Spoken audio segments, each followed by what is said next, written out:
Hey everyone, it's Ben Hardy here, and today's video is just going to be a basic update on the car market. And so with that being said, as always, if you're going to save time and money the next time you purchase a car, link to my car buying guide in the description down below. Let's get into it.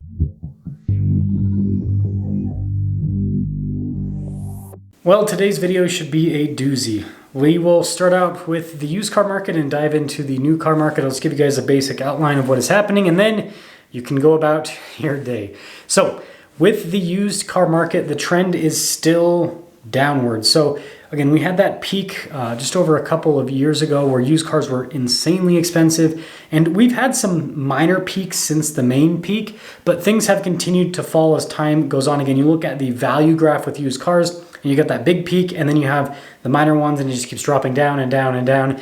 Who knows how low it will go, but my guess is it's got quite a bit more to go because used cars are still not affordable. We are finally at a point where cars that are, about, I would say 5+ years old are selling for under original MSRP again, like pretty much all of them, which again, that's what we need to see.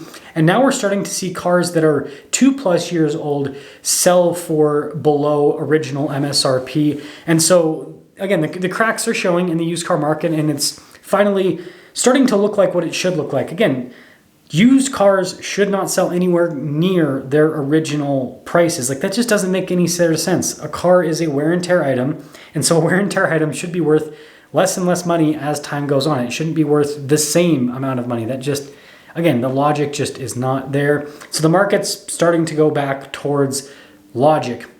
Now, another thing that I think is actually putting pressure on the used car market is what's happening in the new car market. The new car market has been at a stalemate for about a year at this point. So again, we had new car sales continue to decline throughout the pandemic. They hit their bottom and then they started to rebound. Last year was a pretty big rebound. This year has been no rebound whatsoever when it comes to volume. And that's because automakers haven't increased prices, but they've also refused to decrease prices. And this is big. So because they haven't increased prices, I think this is what's putting a lot of downward pressure on the used car market, because since new cars are not getting any more expensive, these used cars, they're only getting older, they're only having more miles put on them, so naturally the prices are going to go down from this point. So there's that part of it.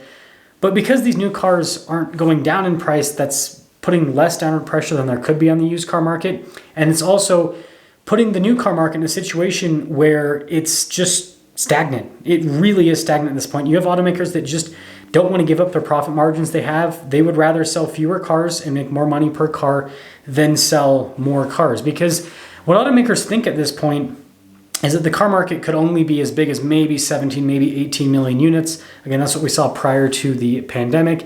And so they're okay in that 15 million unit range if it means that they're selling a lot of their product at MSRP and at these inflated MSRPs. Again, prices have not declined over the last year. They have stayed the same, and they have stayed the same at the highest new car prices that we have ever seen in relation to people's money that they're making, and then also just flat out price, right? New cars are the most expensive they have ever been, and automakers really don't want to give that up.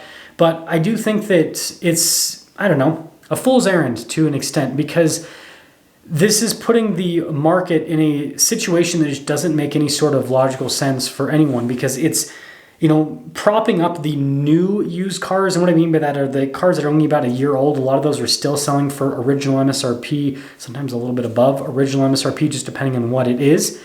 And so then the used car market's not able to perform how it is. And then the new car market is just a lot smaller, and a smaller market is not good for anyone, because what this means is that there are fewer cars that will be able to be serviced in the future, and this just kind of kills the overall car economy, I would say, because it just pushes a lot of people out of the market completely. They're just like, yep, not going to deal with it, I'll just keep driving my car for a lot longer, which you think would benefit these automakers, but it doesn't, because the problem with older used cars is the older a car gets, the less likely a person is to fix everything on the car versus a new one, and the less likely that person is to fix that car at a franchise dealer. They're more likely to just go to an independent shop where parts and labor are less expensive than a franchise dealer. Again, the only reason why you do, the fancy new OEM parts is because you have a fancy newer car. But if your car's older and older, you're like, I don't care. I don't care where the battery comes from. I don't care where the suspension comes from.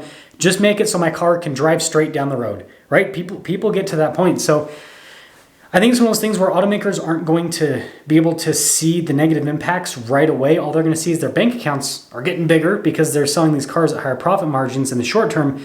But in the long term, dealerships and automakers are going to see that there's going to be fewer customers to service, so that whole side of their business is going to get wiped out, which that's where the profit margins have always been in the car industry. It hasn't been about selling the cars, it's been about servicing the cars. And yeah, so I think overall it's going to have a negative impact on all of them. Let me know what you guys think about this situation, but I would say that the used car market, it's going to keep going down, but it's going down at a pace slower than it could be if new cars corrected to where they ought to be when it comes to pricing. Because again, 15.5 million units, that's just too small. And the other thing to consider is the population here in the US has only increased since prior to the pandemic. And so there's even more people living in this country, meaning there's more people that need to drive, meaning that the new car market should in fact be just expanding straight up. It should be expanding. Bigger population, it makes logical sense. Come on, I'll see you.